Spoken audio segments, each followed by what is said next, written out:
I'm Tracy Baxter with today's Record Newswatch. Could be an interesting village board meeting in Bloomingburg tonight. Members of the Rural Community Coalition Citizens Group that's been working to block a planned housing development plan to show up with signed petitions as part of their effort to force a referendum to dissolve the village of Bloomingburg. The move is prompted by anger over past village board approval for a 396-unit housing development planned for Winterton Road. Those pushing to do away with the village government claim it has conflicts of interest with developers. Coalition needs to file signatures from 20% of the registered voters in Bloomingburg to be able to move their dissolution proposal forward. If that happens, a referendum vote would have to be scheduled within 3 months. The former director of the Recovery Center in Sullivan County has been charged with felony forgery and falsifying business records for stealing rent money, then altering the books to try to cover up the thefts. Monticello police say 53-year-old Renee Sylvester pocketed money from program clients that was supposed to be used to pay rents for off-site housing. The investigation began after clients reported that their rents had not been paid. Sylvester was arraigned in Monticello Village Court and released on $5,000 bond. From Dutchess County, there is word that the body of a Poughkeepsie man who jumped from the walkway over the Hudson pedestrian bridge has been recovered. The body of 65-year-old Bernard Pierce was discovered early last evening in the Hudson near Marist College. The incident was reported to police October 4th.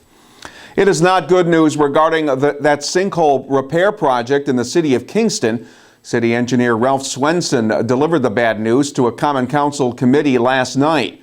The repair work on the giant Washington Avenue sinkhole has been delayed by at least 20 more days, and another $200,000 will have to be added to the cost of the project.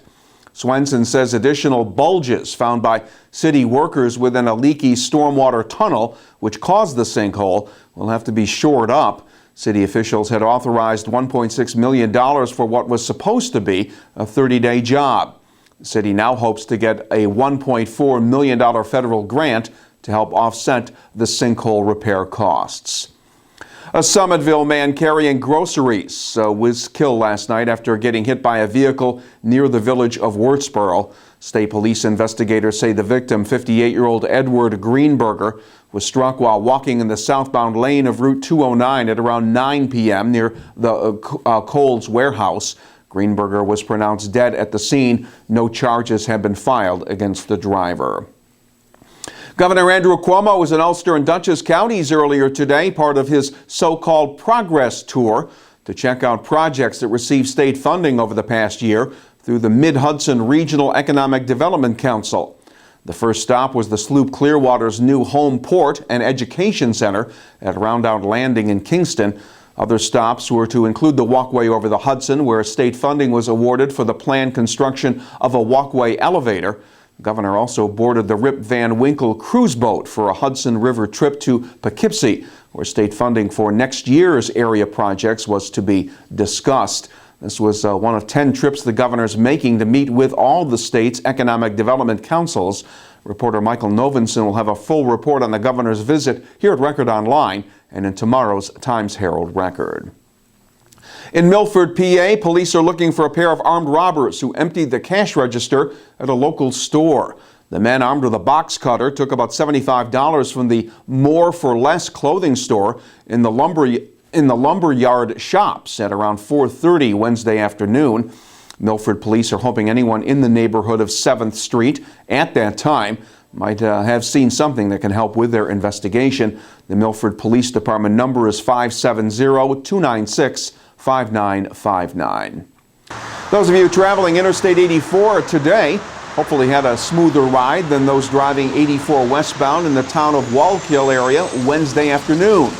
Chances are those folks were sitting in a traffic backup caused after a tractor-trailer rig went out of control and overturned in the median near exit 4E.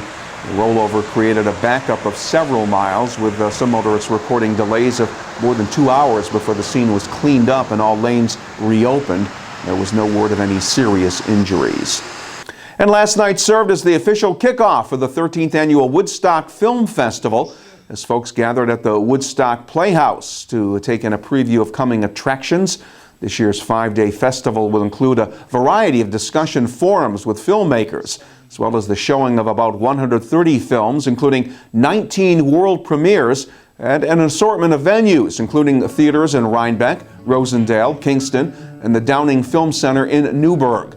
One of the features is the screening of the film Francine, starring Academy Award winner and Stone Ridge resident Melissa Leo. Close to 2,000 independently produced films were submitted for entry consideration this year. The Woodstock Film Festival runs through Sunday.